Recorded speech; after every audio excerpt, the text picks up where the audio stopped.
If you told me 6 months ago that 2 European teams had been in the winners bracket finals for the Western Clash, I would have believed you. But if you told me it would be here in the mid-season Brawl, I would have called you a fool and sent you to the mental asylum. As we are now ready for the winners bracket finals, it's going to be EU going up against EU. Team Dignitas goes up against Team Fnatic. I'm joined on the desk here by, of course, Techa, Grubby, and Fan. We haven't seen Fan for a while. He's been missing in action for a little bit, but he's back now, and he'll be here to look at all of those replays for us down the line. But overall, it is kind of a momentous thing here that we're seeing for the European teams that have had a great road to this point. It really is. Europe has looked so strong at this event. They are the region to watch. Everyone at every event before has been like, Korea are the team to beat. We've done that. Now it's Europe that we need to beat, and they have to beat each other. Yes, a local rivalry is being elevated to a world stage here, as there's quite a storied history between Dignitas and Fnatic. And now, in the first attempt of this tournament, Dignitas and Fnatic will be seeing whether the dominance that Dignitas has had over Fnatic will remain standing. Yeah, I mean, it's a pretty awesome storyline. We know that Dig has historically been favored over Fnatic. Even Fnatic themselves say that. But right now, we're in Sweden. You know, fun fact, BlizzCon 2015 in the Americas, won by an American team. You know, the Korean championship won by MVP Black, and then Korea took like 2 other world championships. But now we're in Sweden, so. Just ignore that bit. Pretend that didn't happen for the moment. But of course, let's check in with the bracket to get you updated as to everything that has gone on so far. It doesn't quite outline exactly what happened in the group stage, of course, but there is the road for our 2 European teams up at the top, and they beat out some extremely strong competition, Grubby, to actually get there. Yep, I mean, Fnatic took down E-Star, who came with the most perfect record from the group stage. Yeah. And Dignitas actually took down MVP Black, the most improved Korean team here at the mid-season Brawl. And from those scores alone, it is impossible to predict who between those 2 teams are going to be able to come out on top. I never thought I'd hear a Korean team, or MVP Black especially, described as most improved. Yeah, that's the consolidation trophy you get at school for participating.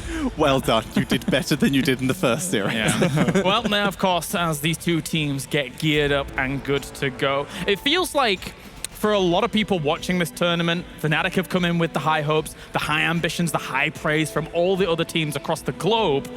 But now they go up against, as they've described very much so before, their kryptonite, Grubby. Yeah, but you know, I feel like Fnatic has come out like a tidal wave here. They entered the tournament as a very attractive swimming pool, but after that, they showed there is so much beneath the surface here. Dignitas, they have also showed elements of surprise, but somehow I feel like there's this hidden inherent power in Fnatic that they have yet to unleash upon the poor victims of their choice here in the mid-season Brawl. This got dark quickly, but there you go. I thought we were having a lovely analogy about a swimming pool, but no. This is how it works in my mind. I know. It's just fantastic. All right, well, of course, we do have our first team going to be making their way to the stage here as we find out about, as Fnatic puts them, the kryptonite to their team themselves. Let's talk to Bakery about Team Dignitas. My main stance probably come down to 2 areas. My leadership is one, being the captain, being the out-of-game leader of the team. I feel like I have a lot of influence there, and I like to think it's one of the reasons why we've remained successful across a very long period of time. And I think the other one is in terms of mechanics. I think that looking at supports, it tends to be an area where mechanics are lacking, and I like to think that's something that I bring to the role. Bakery, once again being focused, will drop the root right on himself and peels back to his teammates. Beautiful disengage here by Dignitas. The biggest difference between playing on stage and online is the extremes get much wider. If a player maybe has some issues and gets nervous during games, then that is amplified a lot by playing here on stage. I don't think I'm as affected by emotions as most professional players are. For me, I very rarely feel frustrated, and I almost never feel angry. I would say the easiest team weakness to exploit is team fighting. Pushes down the core, and that's going to be at 20%, 10%, 0. Dignitas with the victory. When you outmatch your opponent, it can be very easy to brute force team fights and win through that way. The team that we fear the most is definitely E-Star. XingC is definitely the most dangerous player in E-Star, although I do think that Savage is underrated within that team. Talking about XingC though, just mechanically, He's really insane.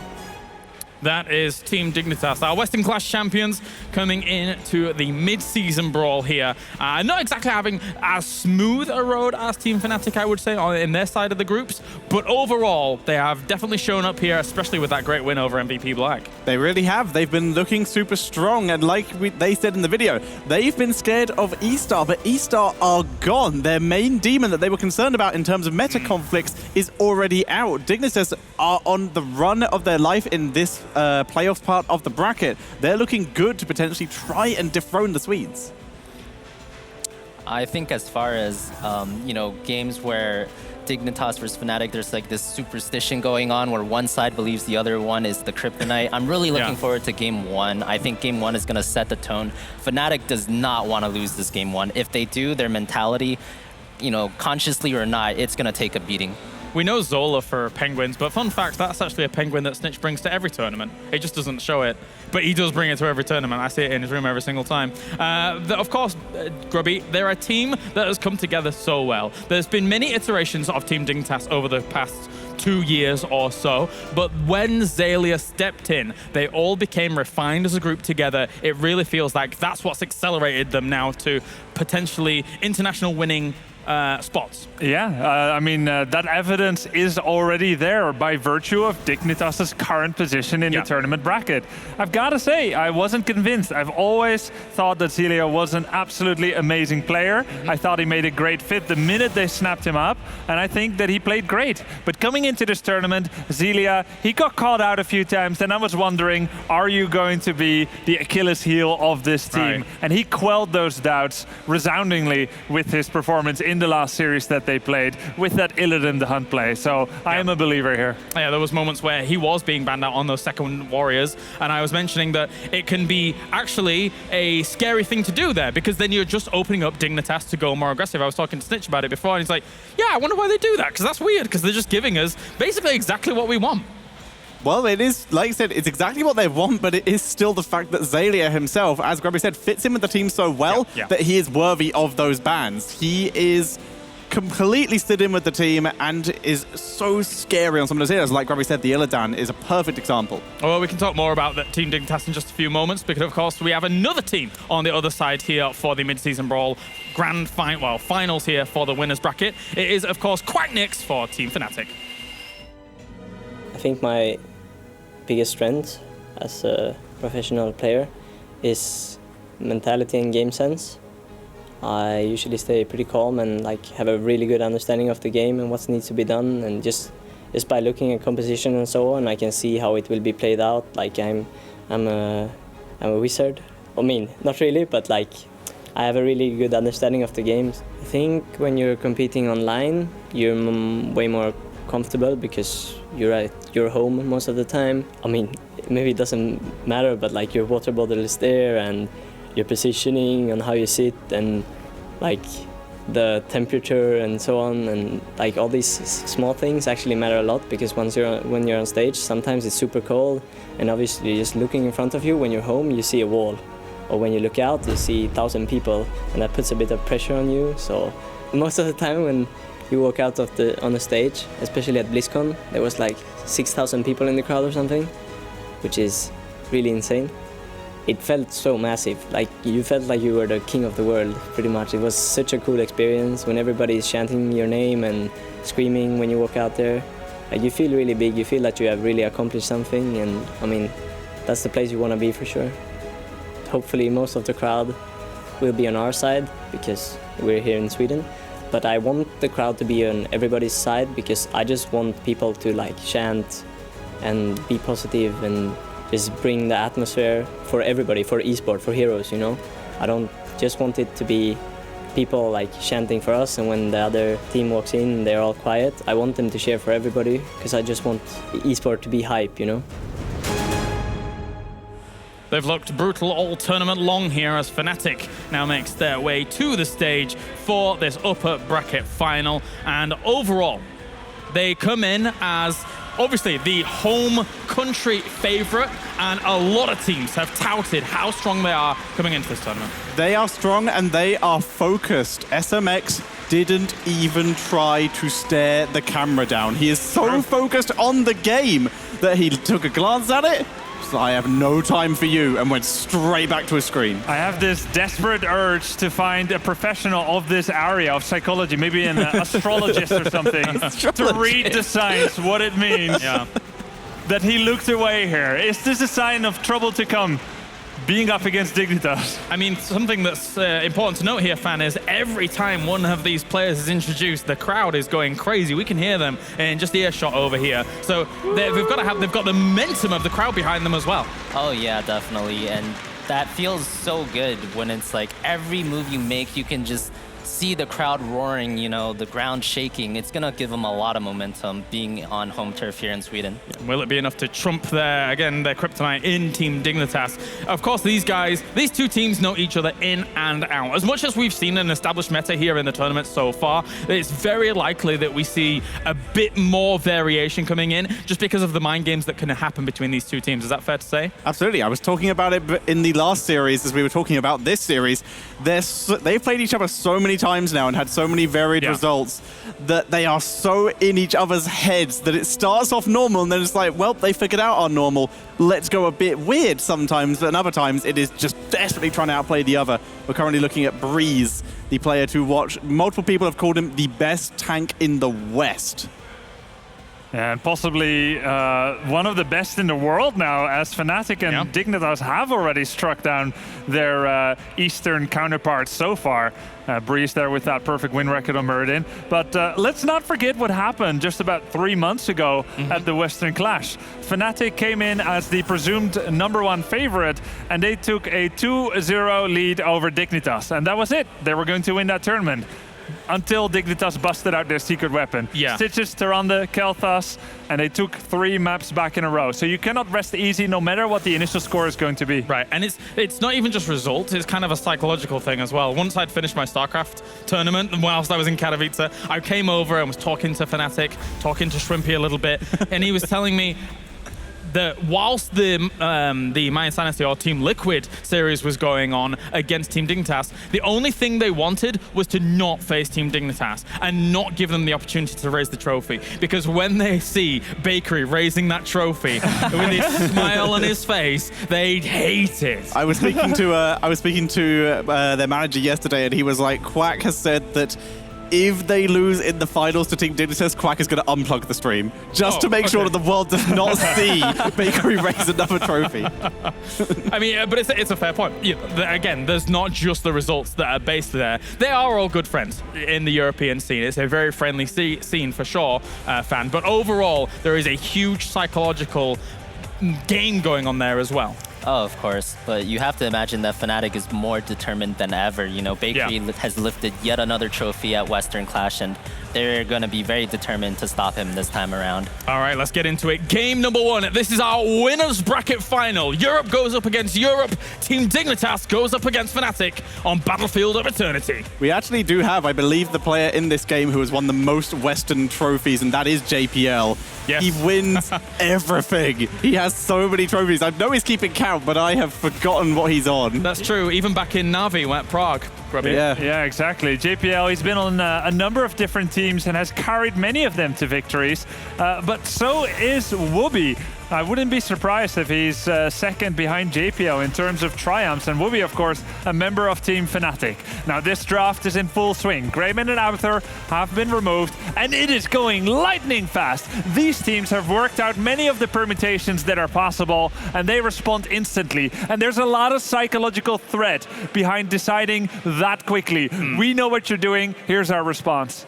Yeah, we see Team Dignitas with the 2-3 on the Stitches yet again after a new Brack was picked. They did this yesterday, and it worked out really well for them. Just really emphasizing how comfortable Jay is on both the new Brack and Stitches. It's quite unusual for me still to see a Stitches in the 2-3, but it works for them. Non-meta doesn't matter. As long as it's comfort for Dig, it seems to be good. At this point, is he the best Stitches in the world? I would almost certainly say so. 99% chance that he is. And they already have the follow-up for it. They have the stun, they have the burst damage. Question is, they've still left themselves open. What else do they need to blow up people with this? and how can they use it to play around the map? Because let's be honest, he's not the best Immortal racer, so they're going to be looking for kills to try and win this. Yeah, for sure here. So we see the hero for JPL, Bakery, and Mene being picked up. We see the Illidan ban. Xaylia still has a lot of options here. He has the Dahaka, very meta. Looks like they're going to take away the Arthas themselves here. That's interesting. Yeah, that is interesting. Okay, so Xaylia, we think of him on Dahaka, Arthas, and Illidan. Yes. So you ban out your own Xaylia's Arthas, and then if you want Fnatic to believe that they can counter your Dahaka, yes, then you would have Fnatic pick it now. And if Fnatic picks it now, Dignitas cannot pretend to be surprised. So it's almost like they want it. It makes me think that Dignitas just wants something aggressive here. Because again, there's either the double warrior style that they go down, or they put Xaylia on something far more aggressive. So maybe they want do you agree there. with this, Fan? Is like Dahaka weaker against like full-blown teamfight aggression team? I mean, Dahaka is decent into that. I imagine it's like a plan A, plan B kind of thing for Dignitas here. If Fnatic lets Dahaka through this rotation that they're picking right here, I have to imagine Dig is still going to go for it. We've seen many hook into tongue follow-ups, but and they do let it through, so we'll have to see if it happens. Fnatic going for the Malfurion Tyrael, 2 very strong picks there as well. Lots of protection against those hooks. The Dahaka, so. I do like that Fnatic isn't doing the expected thing, where they believe, like E-Stars did, that you can outban Xaylia to the point of isolating it on something worthless. Right. They're not playing into Dignitas' hand. Because it's all too easy. You can say, this is a draft. These are the meta picks right now. Here are the 5. Oh, one of them's open, but our opponents let it open. Yeah, exactly. So very interesting moves. So right now, Team Dignitas pretty much has their game plan in mind. They have the Dahaka split soak. We saw yesterday they had the Illidan split soak on the side lanes, and then a very similar composition, just a 4-man defending the Immortal, looking for those hooks, just fishing for anyone they can catch. So something to help out with the 4-man here would be the last pick. The question is, what is presumably Snitch going to be playing? Maybe a Vala. Vala. I was gonna guess the Tychus, but Vala also very strong on this map on the racing. It's a relatively bare Vala compared to what we normally see Vala in current systems, right? Yeah, it's like taking Tracer without a Tassadar, without double support. Yeah. Vala has almost entirely only featured behind the double support comp. I believe this might be the first time Snitch has played Vala in this entire tournament. I don't think I remember seeing him on Vala, so it's kind of a surprising pick. Maybe Fnatic is a little bit surprised by that as well. I mean, first time it's come out, looks like strategies are, or at least unusual hero picks for the players are starting to come out. It's a solid comp in terms of damage following up on the Stitches hooks for Dignitas, but their backline is squishy, to say the least. Uther's going to help with that a lot. The armor he gives makes it a lot harder for Fnatic to get the kills with that Genji. Question is, what else can Fnatic add to this to try and get through all that Uther armor? And of course, assist them in the race. They're bringing out the Tracer without the Tassadar, as we were just talking about. Okay, the big hyper carries coming out without the usual layer of protection. Both teams showing a level of confidence here, as is befitting to what could be the best 2 teams in the world right now. I mean, this is the kind of pick that we see coming out from Fnatic when Shrimpy's like, Quackniix, I've got this, let me carry. We've heard that from him in the past. So again, while we had that bare Vala, it's a relatively bare Tracer here. And what do you think of how this has lined up, Fan? I mean, I think this is going to be a close game. Both sides have overall very strong compositions. The Vala is the one abnormality in terms of just the way these 2 teams draft. Fnatic going to be focused on trying to break the defense on the Immortal. They don't have a side lane soaker that can match Dahaka well. They're going to try and just all go in. Genji and the Tracer try and secure a kill and then just overwhelm the Immortal on the other side. Dignitas going to be defending with that Stitches composition and side soaking with the Dahaka. Time for predictions. There is only one hero who is vulnerable to hooks from Fnatic. All the rest have some kind of escape. So it comes down to timing on Dignitas. And Dread, like you said, if you have the execution for your comp, the power to do it, then it should win. As such, I believe they do have the execution. I'm going for Team Dignitas. Okay. I think Dignitas bust out their secret weapon in Stitches. They won 3 games with it at the Western Clash. But I'm not convinced. There's only 2 assassins behind it. It's squishy, and I really like the composition Fnatic brought here. I'm going to go with the Swedes. Okay. You know, I feel like if the names were covered, I would like Fnatic's composition a little bit better, but I'm still scarred by betting against Dig's comfort picks from yesterday, so I'm going with Dignitas here.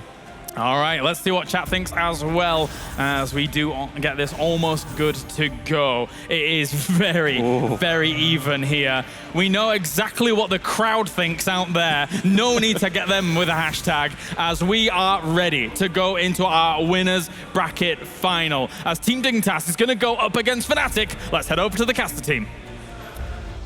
Trixler, for a full year, Fnatic has been projected to win tournaments, and yet somehow Team Dignitas always gets the EU victory.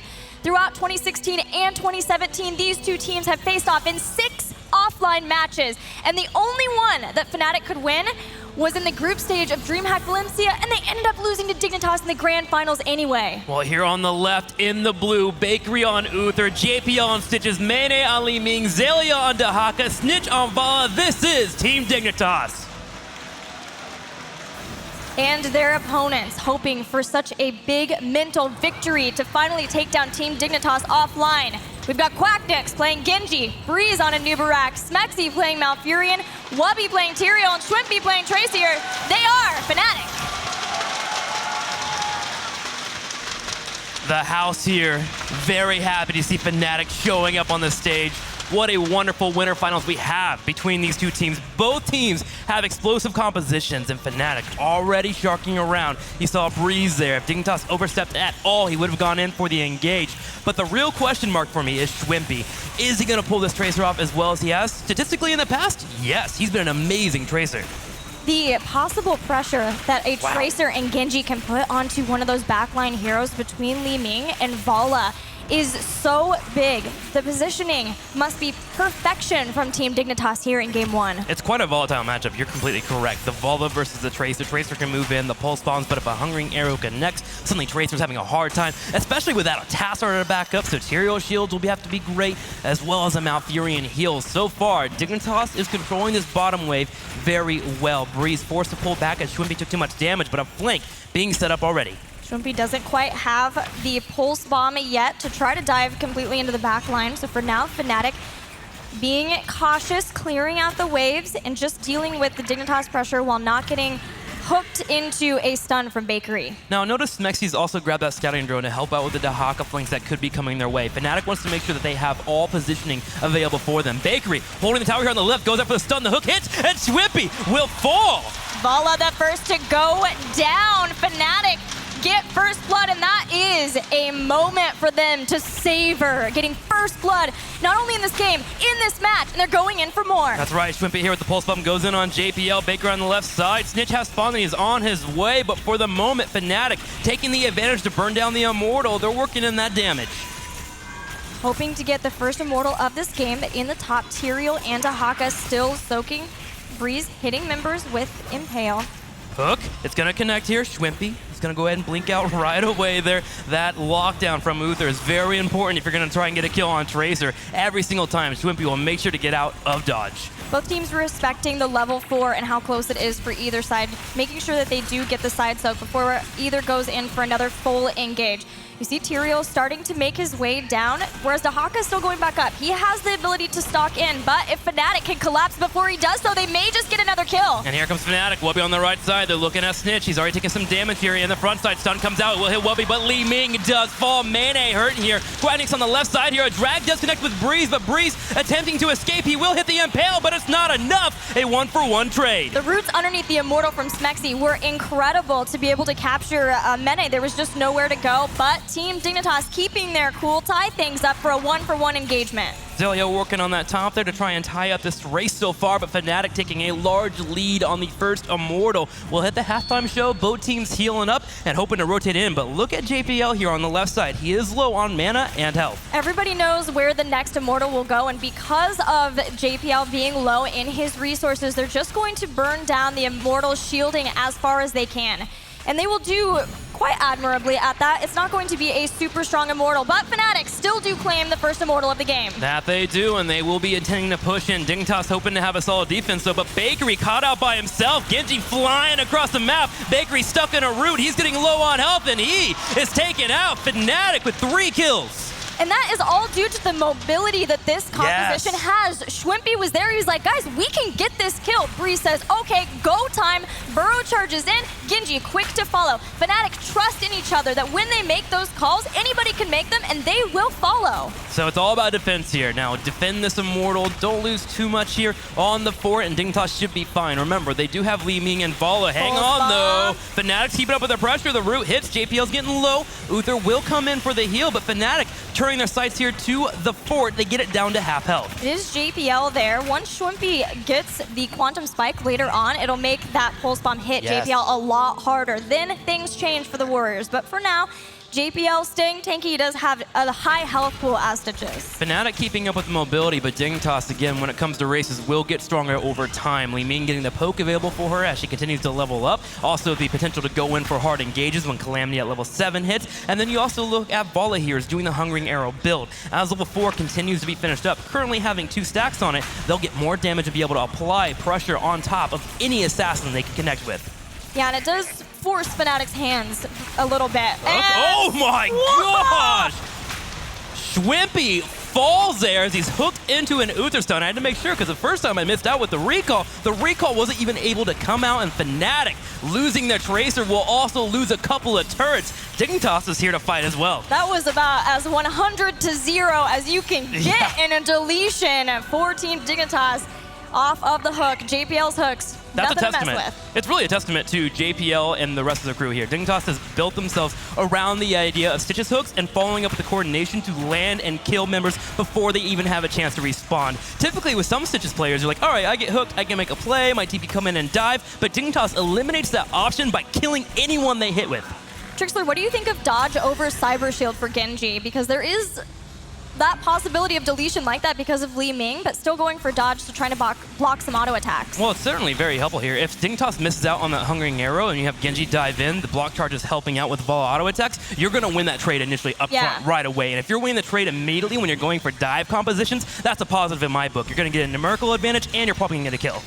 All right, well, we've got the next Immortal phase starting. Fnatic zoning away a lot of the members of Dignitas from forcing their way down into the mid.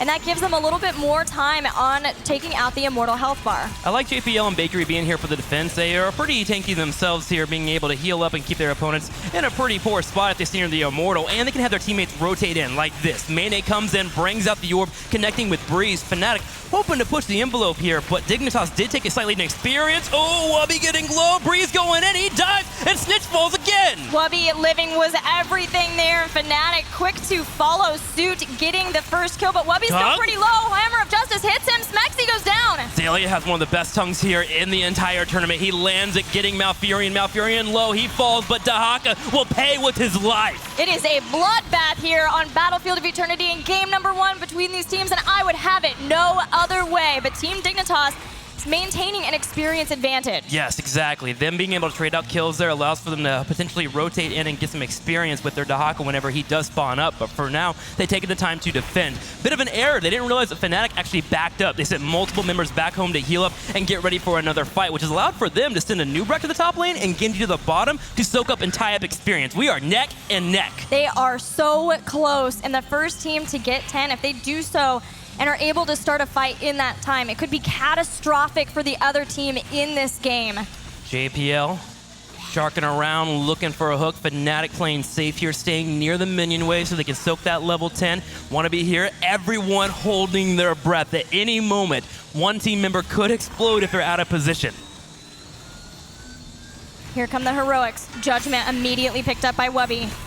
Cocoon here, as well as Twilight Dream. Fnatic looking for it, moving forward. JPL on the left side. Wubby moving in. Cocoon's been used. There's the Cocoon too. It's taken out down rather quickly, but Sanctification will be used. Divine Shield on Strafe 2 takes out Genji so fast in the fight. Divine Shield plus Strafe is enough here. 2 members fall for Fnatic. Dignitas looking for another. Wubby on the left side. The Hungering Arrow to connect. Snitch is going for the auto attack. Wubby is living, using Smite here on the side. He is buying time at the moment. Finally, he falls, and Dignitas will take the team fight. He did buy a lot of time, but enough damage was done. Boom! Bomb blows up Vala. Vala down. Fnatic now with a Schwimpy coming in there for the kills at a spot here where they can continue to think about the idea of winning the Immortal race, especially with everyone spawning at the moment. JPL not very high here in the DPS. Gets on the Immortal and burns what he can, but here comes Fnatic with Tracer taken out. Schwimpy's out. There's roots hitting a lot of the members of Team Dignitas, but yeah, Tracer is having a hard time staying alive with this heavy damage composition from Team Dignitas. Even still, with Tracer out, Fnatic's moving forward. Breeze? Hammer of Justice follow-up. JPL tried to get him on the stun, and by a millisecond, he missed out there. Mayday taking damage here. We also going to have Genji diving forward on the back left. Mayday will be taken out of the fight. Quackniix responded with Strafe. Can he live? Judgment comes out, but Genji falls. Breeze is coming in to try to help out. Has already hit Cocoon. He takes out Snitch. They are just trading blows. Mayday on the top left will be forced away by Breeze. JPL hooks in, but there's no mana available for Dignitas. They actually can't apply any damage. This is the most fun game ever, I swear. Back and forth kills left and right, and it's 8 versus 8 in kills. And not only that, Fnatic takes the lead in the Immortal, and they continue to move forward with this advantage. They're burning down the Immortal as quickly as they can. In fact, they went ahead and took Wubby and put him on the left side to see if Dignitas was coming at all. They understand that they have the lead here, and they will take a lead with the second Immortal of the game. With this Immortal, Fnatic hoping to open up the battleground for their highly mobile composition. It would be huge to start taking down some of the forts of Team Dignitas. This is a big shield. Now, luckily, Dignitas, if you're a fan of them, they do have tools to defend this. The Hungering Arrow is doing relatively well here. It's about halfway done around the 40 mark, so be able to poke down on top of that Immortal, as well as Li Ming. But Fnatic, again, they have Genji and Tracer here. At any moment, they can turn the switch on and dive, go for that backline, and try and kill Li Ming. Wubby is ever patient underneath the members of Dignitas. Oh, wow! JPL actually getting hit there with the hook, but Breeze able to get out there. But he threaded that needle perfectly. Still, with 5 members down here, Fnatic is fine. They're continuing to push. Stun throws out Stitches, but he's got Putrid Vial started. Judgment. Everybody Judgment's in! Li Ming! Where'd Li Ming go? She did a magic trick. She's gone. Divine Shield and Strafe will be enough here for Stitch to turn around and fight back, but Breeze survives. Quackniix goes in on the right side. We're going to have a 1-for-1 trade. Malfurion and Li Ming. Wubby low on health too. Wubby's not going to fall yet. Can he get Snitch? He's looking for it, and Snitch is down 2 for 2. He was trying to helping hand, but Snitch dodged it to his own demise. It's a 2 for 2. Quackniix and Schwimpy and Breeze all diving in, trying to take out Zaelia, but he is healthy. Zaelia with the adaptation will be able to 1v3. They're doing really well overall, and is going to go ahead and continue to defend this Mortal here on the left side. The Keep has taken damage, but Dignitas lives to fight another day. That flank from Wubby, waiting to see where Schwimpy and Quackniix would strike, and then judgmenting in on top. I love that. Where's Li Ming?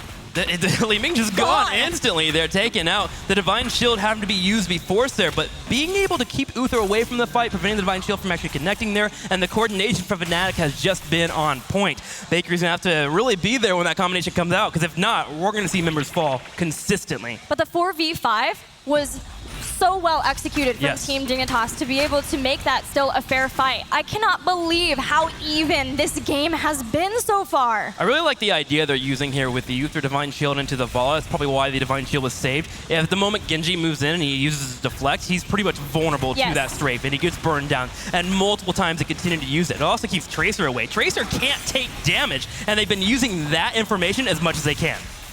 We are setting up for potentially another brawl between the two teams. Fnatic clearing out this heavy mercenary push in the bottom lane. Only 1 fort left for Fnatic. That is currently in the top right. Both teams taking a second here to set up for the next Immortal phase. Mercenaries being grabbed on the right side for Fnatic. Not much for Dignitas here except for an invade, and they are opting to do so. That scouting drone, very helpful here. They have an idea of where JPL is, so they can dodge the hooks. Fnatic working on the mercs. Still watching JPL to see if he wants to hook someone in. It's intense, isn't it? Watching JPL. When does he decide to move in for it? Wubby and crew floating around, a slight advantage for Dignitas in experience. Breeze walking towards JPL, can lock him down, does hit so. Bakery with the armor coming in. Zoning roots always to slow things down, allow Fnatic to escape. The Immortals have spawned. Quackniix is poking as much as he can on the right side. Schwimpy going to the left. Snitch will be able to dodge out.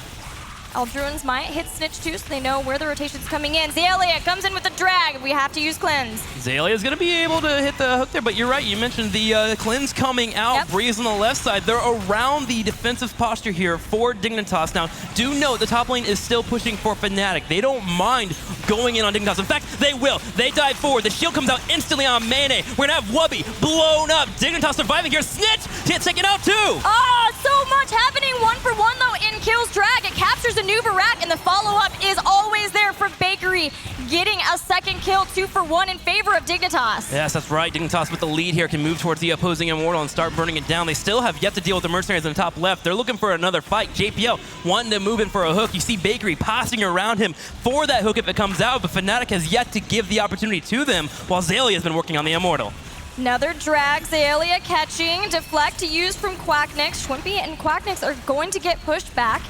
Smexy's there too. This is a dangerous spot to be in. There's no warrior in front of these squishy heroes. Mane being careful with using his spells. He knows that if he actually gets taken out or uses a spell too aggressively on this Immortal, Genji and Tracer will be on his face instantly. So he's saving as many as he can, only using his poke there with this Q on the Immortal. Eventually they get it burnt down. It was really well done though. He threw out his abilities and forced recall because Tracer had to use that. So that is another cooldown that they were basically forced to use, just like with the Cleanse too. But now Fnatic, they are ready to strike. They are very close to 16, and they know that they are down in this Immortal race. They're hoping that they can turn things around with a couple kills. That's right, they are down in the Immortal race here. They finally do hit 16, even on talents. JPL decides to engage, the bile being used. Schwimpy is slowed here, watching JPL for that hook. And Nubrak, Breeze in particular, is doing a fantastic job of being willing to tank that hook if it does come out. There's a disruption, they get the stun. JPL holy grounded in. Holy Ground immediately uses the Divine Shield, so now Fnatic have full confidence that when they find somebody to dive upon, there's not going to be that Divine Shield there. Zealia looks to be the target for a bit. Quackniix uses Swift Strike in, but Cyber Agility out. Fnatic is very happy to take that trade that we just saw. The Holy Ground into a Divine Shield. Heck yes. Yeah, that's a worthy trade. Fnatic keeps up with the pressure here on the left side. Poke consistently coming out from Dignitas. A drag does connect on Breeze. There's a stun as well. He does get out. Hook hitting as well, but Wubby is able to escape with the Eldruin. But as mentioned, right now, the Immortal phase is heavily in Dignitas' favor. They need to peel somebody off and start burning down the opposing Immortal, but they have to watch out for drags. Yeah, Fnatic really don't feel comfortable sending anyone left until they could get Cocoon? kills. There it is, Judgment after the Essence was used to heal, but Zealia lives! The Twilight Dream missing out. Zelia still alive. Finally, he falls with the Dragon Blade. Wubby gets killed on the left side, but Mane is also taking damage at the same time. JPL taken out as well. Quackniix is going in. He's looking for a party. 3 down. Bakery as well. Fnatic with 4 members burned of Dignitas. Amazing patience from both of those teams, but it all goes back to the fact that Fnatic were finally able to, proc out Divine Shield and found the opening that they needed. They also understood that they just were too far down in the Immortal health, so with 4 people down, they take out a keep and move to the core. Man, it did finish the Immortal. If Dignitas can somehow, some way actually hold this here, they might be able to use the Immortal to get aggressive in the top lane, but Fnatic is working on the core. They're burning it down. Sweepy on the right side is the main target, but Mane can't quite hit him. He's too mobile. 30. The core is falling. It's going down to 20. It's getting further. 20% and falling quickly. Everyone respawning from Dignitas, but it's not in time. Fnatic take out the core and win game 1. What an explosive match. 15 to 13 kills. Both of our teams coming out for blood, but Fnatic just gets a little bit more. That 4-man wipe at the end completely sealed the deal. That decisive decision made to completely ignore Mane on the Immortal, to know that they had enough damage and enough members of Dignitas down to take out a keep and the core, that saved the game for them. Gilly, that was game number 1 I know! of a best-of-5 series that we have. If both of these teams are coming out with this much and are ready to go to get themselves set up for the grand finals, I can't wait for game number 2. In fact, I'm feeling a little jealous. I just actually want to keep this over here. We don't even let the analysts talk, but we're going to throw it back to them and get their opinions on the match.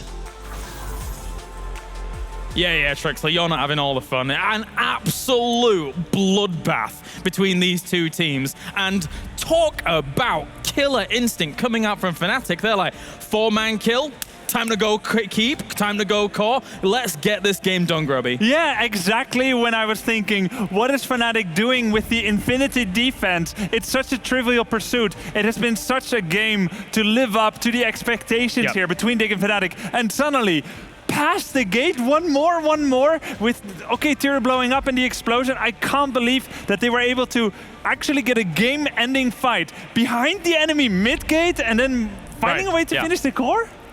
Absolutely beautiful play from both teams, in fact. Dignitas had one of the best blow-ups we have ever seen with that composition. But in the end, they were trying to poke down the Immortal, but like Robbie said, the single isolation, Dahaka, the engagement, even though Dahaka actually lived for a bit longer than he maybe should have, that was just absolutely perfect by Fnatic to end the game with. Yeah, I mean, not only that, but even after that, you saw Quackniix absolutely just popped off on his Genji. I think the way he used his E, he always made sure he gets the reset, either from the swing of the Dragon Blade or just the 2-second timer on his E, and he did it perfectly. That was pretty much the only way Fnatic could end the game there, was if he timed his cooldowns perfectly so he kills every single one of them, and he did. So that was impressive. We do have 2 replays here to highlight, and that's not even enough. First one is beautiful blow up by Dignitas. You can see the hook here, and let's just slow it down here and see how fast Tracer died. Look at Mene, he QWEs, Snitch also Qs. Tracer's dead before Snitch's Q even hits him. Snitch W Q'd and the Q didn't even reach him, just a fraction of a second. Perfect hook, instant deletion, Mene hitting all his skill shots, Snitch adding his. Second replay here shows more of the game plan. You see Dig turns 10 here, and if we could slow this down right here and pause. So this replay really shows you the game plans of the 2 different teams going into this. We see Breeze here. He web wraps the healer because Uther has Divine Shield and Guardian of Ancient Kings. Both of those are meant to save the target that Fnatic is going on. So Fnatic, their plan, web wrap the healer, Wubby, go in. Everyone else, we have a dive comp with Genji and Tracer. We just kill the target that's being judgmented while the Uther is in web wrap and cannot save them. But look at Mene here, instantly realizes web wrap, deletes the web wrap in a second with Disintegrate right before Divine Shield, or before they can kill Snitch there. Divine Shield pops off and the dive fails in this particular fight. So you can see both teams really recognizing their win conditions so well. Just the fact that there was about a 1 to 2 second delay in between the web wrap and the judgment blow up in this particular fight lost Fnatic this fight, but you can see how well both sides are playing and responding. Yeah, absolutely. The game number 1 was a treat in itself. And there were so many fights like that. Small nuances, very, very crisp timings, or lack of a 1 second window, as you're mentioning here. So going into game number 2,